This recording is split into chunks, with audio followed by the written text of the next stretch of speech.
तो बच्चों पिछले वीडियो में हमने देख लिया था कि एसिड क्या है, बेस क्या है, एसिड्स और बेस की सारी प्रॉपर्टीज़ के बारे में पढ़ लिया था। Strong acid, strong base, weak base, concentrated acid, dilute acid और बेसिस में हमने एल्केलीज के बारे में पढ़ लिया था। तो इतना कुछ हमने खत्म कर लिया है। इस वीडियो में जो हम पढ़ने वाले हैं वो है एसिड बेस इंडिकेटर्स के बारे में, पीएच के बारे में, ठीक, और एसिड्स और बेस के कुछ इंपॉर्टेंट रिएक्शंस के बारे में। ठीक है, तो स्टार्ट करते हैं पहले एसिड बेस इंडिकेटर्स के बारे में। इंडिकेटर्स क्या है? देखिए, इंडिकेटर्स ऐसे केमिकल्स या मटेरियल्स हैं जो कि एसिड या बेस के कांटेक्ट में आने से अपना कलर चेंज करते हैं। यानी कि इंडिकेटर्स क्या है? ऐसे पदार्थ हैं जो कि एसिड या अम्ल या क्षारक के कांटेक्ट में आने से अपने रंग में परिवर्तन करते हैं। अब ये इंडिकेटर्स दो तरीके के होते हैं, नेचुरल इंडिकेटर्स और आर्टिफिशियल इंडिकेटर्स। इंडिकेटर्स भी दो तरीके के हैं, नेचुरल और आर्टिफिशियल। नेचुरल मतलब जो हमें प्रकृति से मिलते हैं, आर्टिफिशियल यानी कृत्रिम, जो हमने खुद से बनाया है। तो बात करें नेचुरल इंडिकेटर्स की यानी प्राकृतिक इंडिकेटर्स की, तो इनमें सबसे पहले हमारा क्या आता है? टर्मरिक। सबसे पहले क्या आ रहा है हमारा? टर्मरिक यानी हल्दी, हमारे घरों में मिलने वाली हल्दी। हल्दी एक नेचुरल इंडिकेटर है। अगर हल्दी को एसिड में डाला जाए या फिर एसिड के साथ हल्दी को मिक्स किया जाए तो उसके रंग में कोई परिवर्तन नहीं आएगा, उसके रंग में कोई परिवर्तन नहीं आएगा। लेकिन अगर सेम हल्दी के साथ बेस मिक्स हो जाए तो आप देखेंगे हल्दी का रंग पीले से लाल हो जाएगा। ये चीज़ हमने नॉर्मली अपने घरों में देखा है। आपने सुना होगा कि अगर शर्ट में या किसी कपड़े में सब्जी लग जाए तो कहते हैं कि इसको डायरेक्ट साबुन से मत धो देना। क्यों ऐसा कहते हैं कि लाल हो जाएगा? क्यों कहते हैं? क्योंकि खाने में हल्दी है, हल्दी एक इंडिकेटर है। अगर वो साबुन यानी बेस के कांटेक्ट में आएगा, साबुन में बेस है तो बेस के कांटेक्ट में आएगा तो वो तुरंत येलो से क्या हो जाएगा? रेड हो जाएगा। तो विनेगर ले लीजिए, विनेगर से उसको हल्का हल्का साफ़ कर लीजिए, उसके बाद आप उसको आराम से धोएंगे तो फिर वो साफ़ हो जाएगा। टर्मरिक के बाद जो हमारा अगला इंडिकेटर है वो है चाइना रोज या हिबिस्कस, या आम भाषा में कहें तो इसे गुड़हल कहते हैं। तो जो गुड़हल है वो भी एक नेचुरल इंडिकेटर है। अगर मैं गुड़हल का फूल आमतौर पे लाल रंग का होता है, लाल रंग का होता है, ठीक। अगर इसको एसिड के साथ मिक्स किया जाए तो इसका रंग लाल से गुलाबी हो जाएगा, इसका रंग लाल से क्या हो जाएगा? गुलाबी हो जाएगा, पिंक हो जाएगा। सेम चीज़ उसी गुड़हल को अगर मैं बेस के अंदर डालूँ यानी बेस के साथ मिक्स करूँ, क्षारक के साथ मिक्स करूँ, तो अब वो लाल से क्या हो जाएगा? हरा। मतलब कि गुड़हल लिया, एसिड में डाला तो गुलाबी हो गया, गुड़हल लिया बेस के साथ मिक्स किया तो हरे रंग का हो गया। तो ये बता रहा है कि मैंने जो भी चीज़ लिया था वो एसिड है या बेस। अगर गुड़हल के साथ मिलाने पे वो हरा रंग दे रहा है तो बेस होगा, गुड़हल के साथ मिलाने पे अगर वो गुलाबी रंग बना रहा है तो वो चीज़ क्या रही होगी? एसिड रही होगी। अगला जो हमें नेचुरल इंडिकेटर पढ़ना है वो है रेड कैबेज। रेड कैबेज यानी लाल पात गोभी, ठीक। वैसे ये लाल रंग का नहीं होता है, पर्पल कलर का होता है, लेकिन लाल पात गोभी ही कहते हैं इसको। तो बात करते हैं, अगर ये जो लाल पात गोभी है या जो रेड कैबेज है एसिड के साथ मिक्स किया जाए तो क्या होगा और बेस के साथ क्या होगा? तो अगर रेड कैबेज को एसिड के साथ मिक्स करेंगे तो इसका जो कलर है वो पर्पल से कैसा हो जाएगा? रेडिश पिंक हो जाएगा, ठीक। अगर बेस में मिलाएंगे तो क्या हो जाएगा? ब्लू स्क्रीन हो जाएगा, नीले रंग का होगा, हल्का सा हरा टच देके। तो आगे बात करते हैं लिटमस की। तो लिटमस के लिए हम स्लाइड चेंज कर लेते हैं। तो आ गए हम लिटमस पे। तो लिटमस सबसे पहले क्या दिया है? लिटमस कहाँ से प्राप्त होता है? तो litmus is obtained from lichen. Lichen, ठीक, काई, एक तरीके का काई होता है जिससे लिटमस प्राप्त किया जाता है। अब लिटमस भी दो तरीके का होता है, लिटमस भी हमें दो तरीके का मिलता है, एक है रेड लिटमस और एक है ब्लू लिटमस, यानी लाल लिटमस और नीला लिटमस। तो पहले रेड लिटमस की बात करते हैं, बाद में ब्लू वाले की बात करते हैं। तो अगर मैं रेड लिटमस को एसिड के साथ मिक्स कर दूँ, तो अगर मैं रेड लिटमस को एसिड के साथ मिक्स करूँ तो मैं देख रहा हूँ कि यहाँ पे कोई कलर चेंज नहीं हो रहा है, मतलब कि वो लाल का लाल ही रहेगा। लेकिन सेम रेड लिटमस को यानी लाल लिटमस को अगर बेस के साथ मिक्स करूँ तो क्या हो रहा है? अब वो लाल से क्या हो जा रहा है? नीला हो जा रहा है। यानी रेड लिटमस के ऊपर अगर बेस डाला जाए तो वो रेड लिटमस क्या हो जाएगा? ब्लू हो जाएगा। सेम चीज़ अब ब्लू लिटमस को देखते हैं क्या होगा। ब्लू लिटमस को अगर एसिड के साथ मिक्स करेंगे तो ब्लू से क्या हो जाएगा? रेड हो जाएगा। यानी नीले लिटमस पे अगर मैं एसिड डालूँ तो वो नीले से क्या हो जाएगा? लाल हो जाएगा। लेकिन उसी नीले लिटमस पे अगर मैं बेस डालूँ तो उसका रंग परिवर्तित नहीं होगा।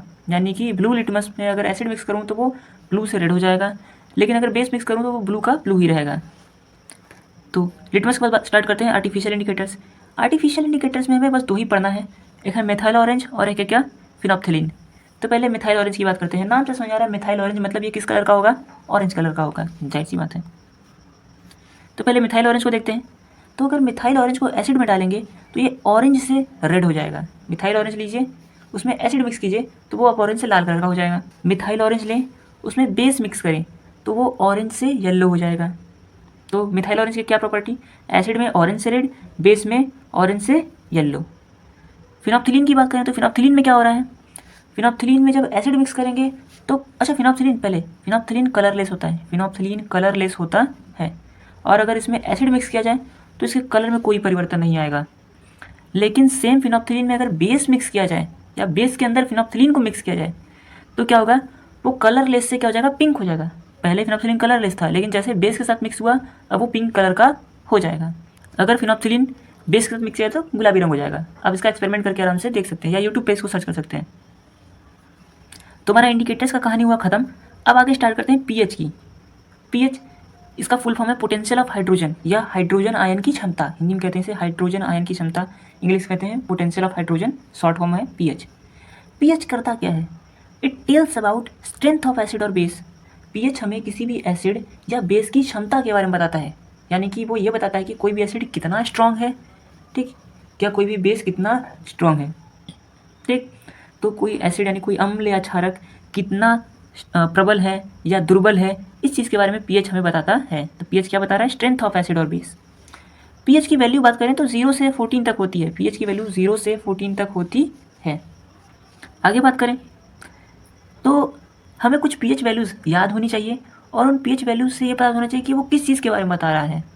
तो पहला, अगर पीएच वैल्यू 0 से 3 के बीच में हो, अगर पीएच की वैल्यू 0 से 3 के बीच में हो, ठीक, तो वो होता है स्ट्रॉन्ग एसिड। उन एसिड्स को कहते हैं क्या? स्ट्रॉन्ग एसिड्स, ठीक। अच्छा, अगर पीएच की वैल्यू 3 से 6 के बीच में हो तो उसे कहते हैं क्या? वीक एसिड्स, ठीक। अगर पीएच वैल्यू 0 से लेकर 3 तक हो तो वो जाएगा प्रबल अम्ल यानी स्ट्रॉन्ग एसिड। अगर 3 से 6 तक हो तो वीक एसिड यानी दुर्बल अम्ल। अगर पीएच की वैल्यू एकदम 7 हो, एकदम एग्जैक्टली 7 हो, तो वो होता है न्यूट्रल। ऐसे कंपाउंड्स को न्यूट्रल कंपाउंड्स कहते हैं, यानी तटस्थ कहते हैं। हिंदी में न्यूट्रल यानी तटस्थ। बात करते हैं 7 से ज़्यादा हो तब, अगर पीएच 7 से ज़्यादा हो तो क्या होगा?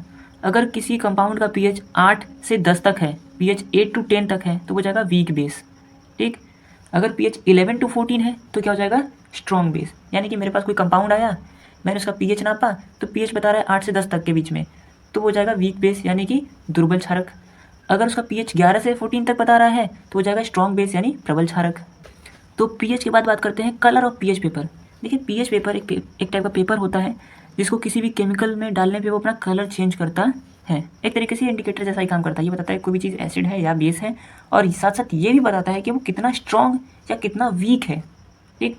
नॉर्मल इंडिकेटर्स बस यही बताते हैं कि वो एसिड है या बेस है, ये साथ साथ ये भी बताता है कि वो कितना स्ट्रॉन्ग एसिड है या कितना स्ट्रॉन्ग बेस है, कितना वीक बेस है, कितना वीक एसिड है। अगर पीएच पेपर का रंग किसी केमिकल में डालने पर डार्क रेड हो जाए, गाढ़े लाल रंग का हो जाए, तो इसका मतलब उस कंपाउंड का पीएच 0 से 1 के बीच में होगा। पीएच 0 से 1 के बीच में मतलब स्ट्रॉन्ग एसिड, ठीक। उसी तरीके से अगर पीएच पेपर का रंग ऑरेंज कलर का हो जाए तो उसका पीएच हो जाएगा 2 से 3 के बीच में। 2 से 3 के बीच में मतलब अभी भी वो स्ट्रॉन्ग एसिड ही है, लेकिन उतना स्ट्रॉन्ग नहीं है। अगर पीएच पेपर का रंग येलो हो जाए तो पीएच वैल्यू कितनी होगी? 4 से 6 के बीच में। इसका मतलब अब वो जो कंपाउंड हमने लिया था वो वीक एसिड है, क्योंकि उसमें पीएच पेपर का रंग पीला आ रहा है। अच्छा, अगर किसी कंपाउंड में पीएच पेपर को डालने पे वो हरे रंग का हो जाए, पीएच पेपर हरे रंग का हो जाए, तो इसका मतलब उस कंपाउंड का पीएच 7 होगा। पीएच 7 यानी वो न्यूट्रल कंपाउंड है, वो तटस्थ है। उसके बाद अगर मैं पीएच पेपर को किसी कंपाउंड में डालूँ और पीएच पेपर का रंग ब्लूइश ग्रीन हो जाए, तो इसका मतलब पीएच हो जाएगा 8 से 10 के बीच में। इसका मतलब वो कंपाउंड क्या रहा होगा? एक वीक बेस रहा होगा। पीएच पेपर को मैंने किसी कंपाउंड के अंदर डाला और पीएच पेपर का रंग ब्लू कलर का हो जाए, तो इसका मतलब उस कंपाउंड का पीएच रहा होगा 11 से 12 के बीच में। मतलब वो कंपाउंड कैसा रहा होगा? स्ट्रॉन्ग बेस रहा होगा, लेकिन उतना स्ट्रॉन्ग नहीं। अगर पीएच पेपर को किसी कंपाउंड के अंदर डाला और वो वॉयलेट कलर का हो गया, तो इसका मतलब उस कंपाउंड का पीएच 13 to 14 यानी 13 से 14 तक रहा होगा। इसका मतलब वो बहुत ही स्ट्रॉन्ग बेस है। अब बात करते हैं chemical properties of acids and bases, यानी कि अब हम देखते हैं एसिड्स और बेसिस के कुछ केमिकल प्रॉपर्टीज़ को।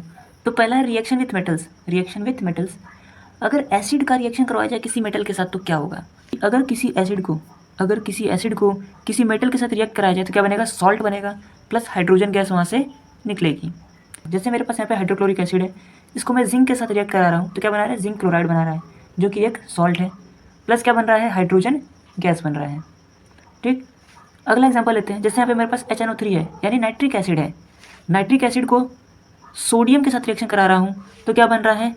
NaNO3, मतलब सोडियम नाइट्रेट बन रहा है, प्लस क्या बन रहा है? हाइड्रोजन गैस बन रहा है। तो मतलब सिंपल बात, एसिड और मेटल को रिएक्शन कराएंगे तो क्या बनेगा? सॉल्ट बनेगा, प्लस क्या बनेगा हमारा हाइड्रोजन गैस बनेगा। आगे बात करते हैं, अगर बेस और मेटल को रिएक्शन कराया जाए तो बेस और मेटल का रिएक्शन कराया जाए तो क्या होगा, तो यहाँ पे भी सॉल्ट और हाइड्रोजन ही बनेगा। अगर मैं किसी बेस को किसी मेटल के साथ रिएक्शन कराऊँ तो सॉल्ट और हाइड्रोजन बनेगा। लेकिन प्रॉब्लम ये है कि ये रिएक्शन सिर्फ दो ही मेटल्स शो करेंगे, एक है जिंक और एक है एल्यूमिनियम। सिर्फ यही दो ऐसे मेटल्स हैं जितना हमें पढ़ना है क्लास 10th में। तो हमें इतना ही जानना है कि दो मेटल्स हैं जिंक और एल्यूमिनियम, जो कि बेस के साथ रिएक्शन करके सॉल्ट और हाइड्रोजन बनाएंगे। तो एग्जांपल देखते हैं, जैसे मेरे पास बेस है सोडियम हाइड्रोक्साइड NaOH, मेरे पास मैंने मेटल लिया क्या है जिंक, तो बेस और मेटल को रिएक्शन कराया तो क्या बनेगा Na2ZnO2, इसे कहते हैं सोडियम जिंकेट। ये एक सॉल्ट है, ठीक। और क्या बन रहा है हमारा हाइड्रोजन गैस। उसी तरीके से एल्यूमिनियम भी करेगा, सोडियम हाइड्रोक्साइड लिया NaOH प्लस एल्यूमिनियम के साथ रिएक्शन कराया तो क्या बन जाएगा Na2AlO2 प्लस H2, क्या बन रहा है सोडियम एल्यूमिनेट प्लस क्या बन रहा है हाइड्रोजन गैस। सोडियम एल्यूमिनेट एक सॉल्ट है और हाइड्रोजन गैस तो बन ही रहा है हमारा। तो दो मेटल्स हैं जिंक और एल्यूमिनियम जो बेस के साथ रिएक्शन करके सॉल्ट और हाइड्रोजन बनाते हैं। आगे बात करते हैं न्यूट्रलाइजेशन रिएक्शन की, यानी तटस्थीकरण इसे कहते हैं। न्यूट्रलाइजेशन यानी इसे हिंदी में कहते हैं तटस्थीकरण। तो न्यूट्रलाइजेशन या न्यूट्रलाइजेशन रिएक्शन क्या है, देखिए जब एसिड और बेस को आपस में मिक्स किया जाता है तो वो बनाते हैं सॉल्ट और क्या बनाते हैं वाटर। जब हम एसिड लें और बेस लें दोनों को आपस में मिक्स करें तो क्या बनेगा सॉल्ट बनेगा और वाटर बनेगा। इसी प्रक्रिया को, इसी रिएक्शन को न्यूट्रलाइजेशन रिएक्शन यानी तटस्थीकरण कहते हैं। एग्जाम्पल लिया जैसे हमने सोडियम हाइड्रोक्साइड है, हाइड्रोक्लोरिक एसिड है NaOH और HCl, इनका रिएक्शन कराएंगे तो NaCl बनेगा प्लस H2O बनेगा। NaOH बेस था, HCl एसिड था, रिएक्शन करा तो क्या बना NaCl बना जो कि सॉल्ट है, कॉमन सॉल्ट, ठीक, खाने वाला नमक, और H2O यानी हमारा वाटर बन गया। उसी तरीके से कैल्शियम हाइड्रोक्साइड CaOH बेस है, H2SO4 सल्फ्यूरिक एसिड नाम से समझा रहा एसिड है, इनका रिएक्शन कराएंगे तो क्या बनेगा CuSO4 कॉपर सल्फेट बनेगा जो कि एक सॉल्ट है, प्लस क्या बनेगा H2O यानी वाटर बनेगा। अगला रिएक्शन KOH पोटेशियम हाइड्रोक्साइड, इसका रिएक्शन कराएं H2SO4 के साथ क्या बनेगा K2SO4 यानी कि पोटेशियम सल्फेट जो कि एक सॉल्ट है, प्लस क्या बनेगा H2O यानी कि वाटर बनेगा। यहाँ पे एक मिस्टेक हो गई, वो नहीं लगा यहाँ पे, तो वो लगा लेते हैं यहाँ पे हम, ठीक है। तो आज की वीडियो में बस इतना ही, मिलते हैं अगले वीडियो में जिसमें हम पढ़ेंगे किसके बारे में, सॉल्ट्स के बारे में, टाइप्स ऑफ सॉल्ट्स के बारे में, और उसके बाद कॉमन सॉल्ट से बनने वाले कुछ इंपॉर्टेंट प्रोडक्ट्स के बारे में, और लास्ट में हम पढ़ेंगे वाटर ऑफ क्रिस्टलाइजेशन के बारे में। ये कुछ टॉपिक्स हैं जिन्हें हम कल की वीडियो में कवर करने वाले हैं। उसके बाद हमारा ये चैप्टर क्या हो जाएगा, समाप्त हो जाएगा। फिर आगे हम स्टार्ट करेंगे अपना अगला चैप्टर